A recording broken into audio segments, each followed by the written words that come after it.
Good evening, everyone. In this video, we are going to be talking about what is a go-to-market strategy and why do you need one for your business. Go-to-market strategy, by definition, is extremely simple, right? As the name suggests, go-to-market. What it means is how do you take your product and services to the market, and how do you present it to the market, right? The go-to-market strategy covers all the entire steps which are required before you take your product into your market. The biggest problem in today's, especially when I work with a lot of founders, early stage founders, is that they directly build a product haphazardly and kind of take it to the market to kind of get feedback, but without a concrete go-to-market strategy in place. What happens is the message does not resonate, the ICP is not right, and because of that, they get poor feedback and they think that the product is not good. When in reality, the product might have been good, but just because it was lacking the right messaging or the right ICP targeting or the right strategies or the right channels which was there, which was missing, because of that, because of the lack of the good go to market strategy, their product could not get the traction which it could have deserved otherwise. So that is what we are going to be covering in this video today. The go to market strategy, why is it important? As I already mentioned, right, to kind of get the visibility for the product which you need. Now the question is, how do you do it right?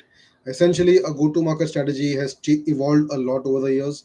In the initial days, it used to be focused more on the strategies like newspapers, mailers, mass mailings, magazines, all that kind of stuff.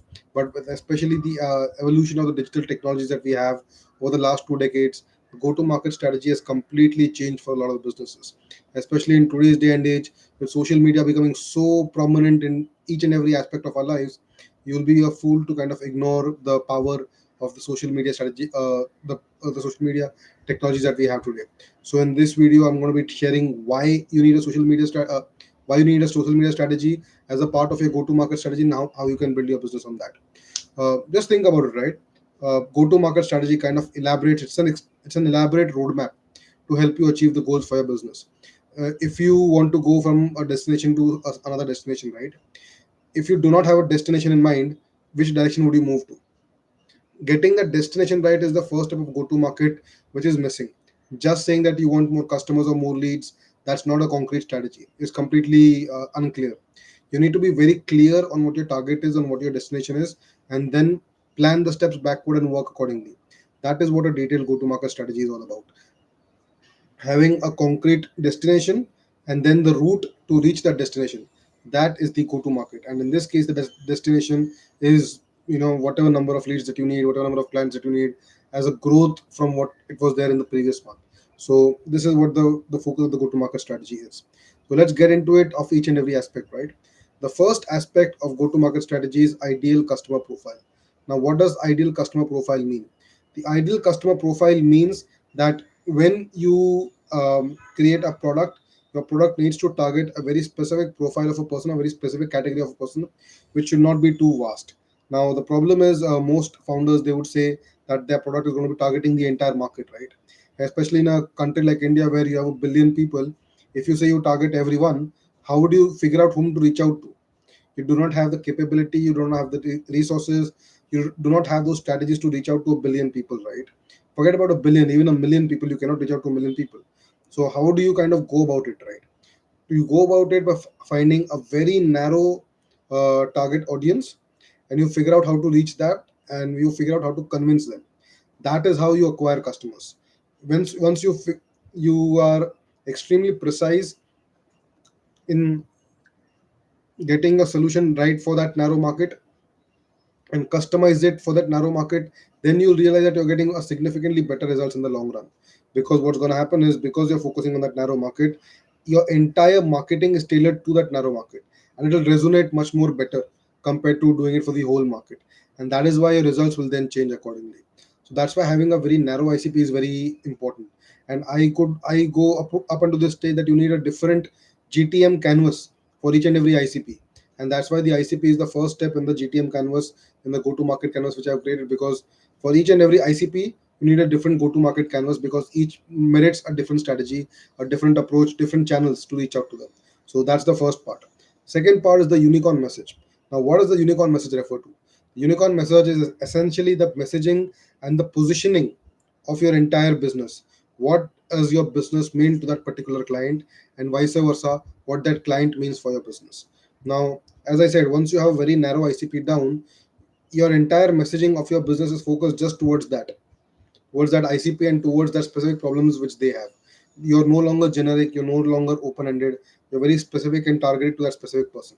Once you do it that way, you'll notice the instant differences in resonation, and getting that messaging right, it'll completely transform your business in the way that you're acquiring leads. Because at one hand, once when you go out with a generic message, you will notice that people are not kind of resonating with your message and they are not agreeing with that. But once you do this and you have that laser focus in place, and you have very laser focused messaging in place, then the chances of conversion are extremely high, and the client would love to kind of listen to you and understand more of how your solution is going to solve the problem. So getting that right is absolutely vital. So this ICP builds into your unicorn message and helps you convert better that way. The third is the ultimate offer. What does the ultimate offer mean? The ultimate offer essentially means, uh, when you're trying to sell a specific product or a service to the client, right? The number one mistake which you would generally make is, saying that my product is this or my service is this, and you're trying to sell that. But that is never going to sell well. In reality, what's going to sell is what problem you're solving for the customer, what the entire package is about. Because you're not just offering a single product to the solution, right? To give you an example, think about a car. When you're buying a car, as a normal layman, you would probably think that you're just buying a car.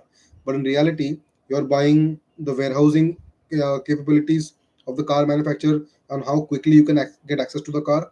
You're buying the insurance abilities, you're buying the EMI capabilities, you're buying the repair centers, you're buying the status of the car. All of this is a package when you go to buy the car. That is why the premium cars like Mercedes, BMW, Audi, they have this thing on a premium level. And when you buy that, you're not just buying a simple car, you're buying the entire experience around it. That is the complete offer of buying a premium car like a Mercedes, compared to say buying a regular car like say from a Maruti or a Hyundai. This is the difference between the offers. A Mercedes is offering a lot more than just a car. And likewise, something like a Maruti or a Hyundai, they are focusing convenience rather than the premiumness of the car. So this is what the offer is about. It is the entire. It's not just a specific service, just kind of product or service just to give it and kind of go. It's the entire packaging around it, all the entire ecosystem around it. That's what makes it a premium offer. And the more detailed this stuff is, the more better it is for you to differentiate yourself from the marketplace, because then you can kind of create a much more better quality offering in the market, and people will be willing to pay a premium for that. So this was up until now the phase one of your entire business, which is more about getting the basics of your fundamentals of your business right. Next, we come into creating the marketing assets of your business. What I mean by marketing assets are these are the entire funnel of how your the potential leads get converted into clients, and the entire journey regarding them, what the funnel would look like, what the steps would entail in the funnel. All these stages are covered in this the marketing asset stage. So the first stage over here is the ultimate tripwire. Now, what does this mean? A tripwire essentially means, just something, when you have like an overload of current, something just snaps and leads to a short circuit, right? And it's like an instant yes or no. That is what an ultimate tripwire is. So essentially, you create an early sized offer for your customer, which is at such a low price. It's such a no brainer that it leads to a tripwire in the brain of the customer, and they instantly say yes, that I want whatever low cost thing that you're offering right now. That is what's a tripwire. That's what a tripwire is. A tripwire is a low price, low cost offer which is focused to kind of get as many leads inside your business as possible, so that you can then kind of plug them inside your email automations, WhatsApp, SMS automations, and increase the LTV that way. That is what the ultimate tripwire is about. The next step after the ultimate tripwire is the authority maximizer. Especially in today's day and age, authority is the most important element in terms of getting your product sold or service sold, right? Think about it. Everyone knows Ola Electric as having tens of thousands of complaints on a regular basis for their bikes which they are sold, and yet they are selling so many of them. They had a very successful IPO launch, even though it's not doing that well later, but the launch was pretty successful. Why is that? Because the founder Bhavish Agarwal has built a huge authority for himself, right from the Ola cars to where he is right now. So that's what the power of authority is. And once you have a big enough authority, the capability to sell stuff becomes significantly easier. And you do that by creating an authority for you. And I'm not just talking about brand, I'm talking about real authority. Brand is something very ephemeral, and especially for service based businesses which involve a high level of delivery quotient, it may not work that well, just the brand. But having an authority, a perceived sense of authority, that yes, this person knows something, he can add real value to what my business is, that's a different statement altogether. And building that authority with the help of content, with the help of thought leadership, by constantly engaging with the customers, by getting them familiar with you and sharing all those details, will truly help in maximizing authority in the long run. So that's what the authority maximizer is. The final step of the process is the 10x sales script. Now, all the marketing in the world is going to be completely useless if in the end you do not have a sales process to kind of convert the leads generated, right? And most unfortunately in 2024, most businesses, they don't have a proper sales script in place when they are reaching out to the leads to kind of close them, right? Sales is an art and a science by itself. It has its own processes, and when I say it's science, it has its own processes, own sequences which need to be followed to ensure that the customer is on a better step to closing. At the same time, you need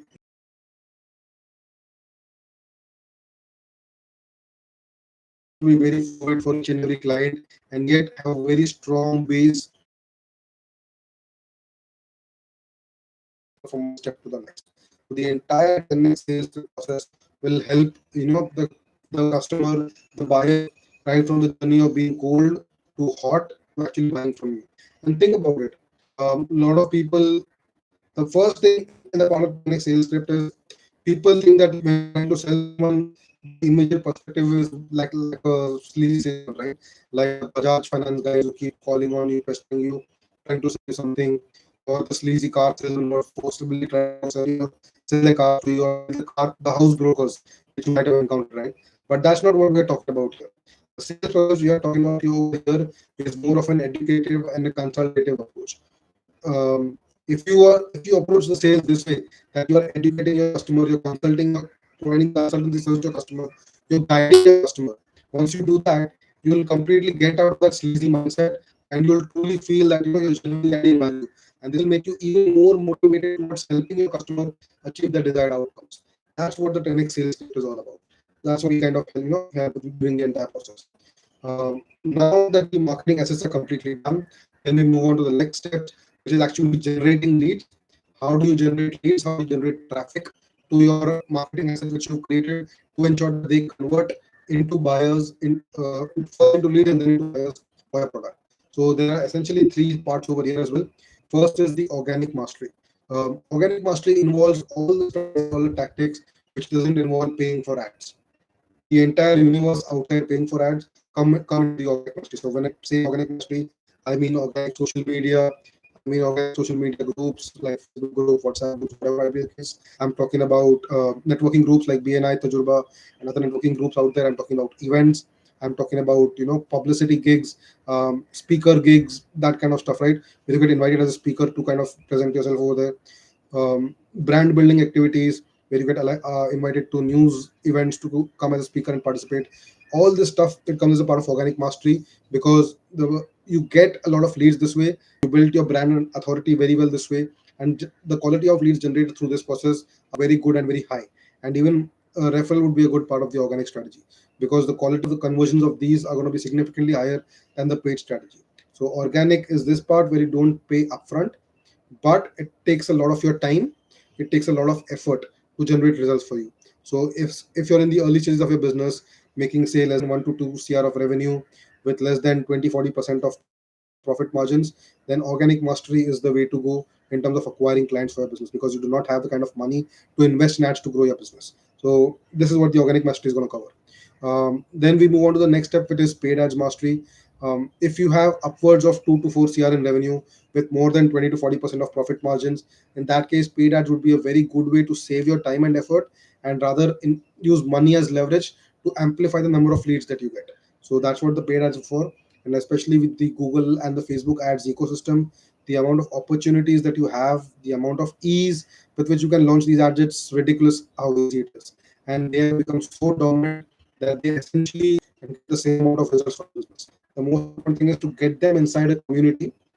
This could be whichever platform that you want. There are several paid technology platforms available, but get them in a single place where you create a community for them, where they start talking about, people start sharing about their problems, people start interacting with other places, where you truly create a tribe of followers around you who are, who would listen to each and every word of yours gospel. Once you reach that stage where you have created a community of raving fans who would listen to each and every word that you say and will take you, extremely seriously. They'll be, anything that you want, they, people will be willing to buy from you. You get those people to, any events. They'll refer more people to your ecosystem, try to get more people in the ecosystem. Once you can build a community like this, there's practically no stopping you. Think about, to kind of give you context, think about all these chamber of commerce events, networking communities like Dena Tajurba and these people, or even influencers like Ankur Variko and these guys, right? They built a solid community of people who are raving fans about them. So once you have that, once you reach that stage, your business you'll never have shortage of enough customers to buy from you. You'll never have that because people will be more than willing to buy from you at any point of time. So this is the entire 9-step GTM roadmap which each and every business needs to follow, because this is not only going to give you clarity, it will generate you results, and easily you can get like 20 to 30% growth of your business within a single year. Realistically, if you do it diligently, you can easily double your business in a year. But even if you do it like a very, like a bare basics way, you could easily see a 20 to 30% jump in your business without doing anything too many different things, just focusing on that and aggressively focusing on that. Because that's how you kind of upgrade your business to the modern day and time, where in today's day and age, you'll see a lot of startups succeeding, a lot of old school business kind of dying down because they don't have a proper GTM roadmap in place. Whereas all the early stage startups, they start with GTM roadmap to ensure that they have the kind of action, they have the kind of growth which is needed to kind of go to the next level. And most VC funded companies, if you do not have this, even the VCs won't invest in you because they would like to see a clear cut roadmap in place of what they are already doing to help get those results. So that's what the go-to-market strategy is about. And I hope you found this video valuable for you. I'm going to be sharing another link in the comments below, which will cover this strategy in even more detail. That's going to share you the entire details of my entire roadmap, which is there. And if you like this video, we'll be happy to kind of get on a call with you, understand how I can help details of my entire roadmap, which is there. And if you like this video, we'll be happy to kind of get on a call with you, understand how I can help with your business and take you to the next level. So have a good day. Take care. Bye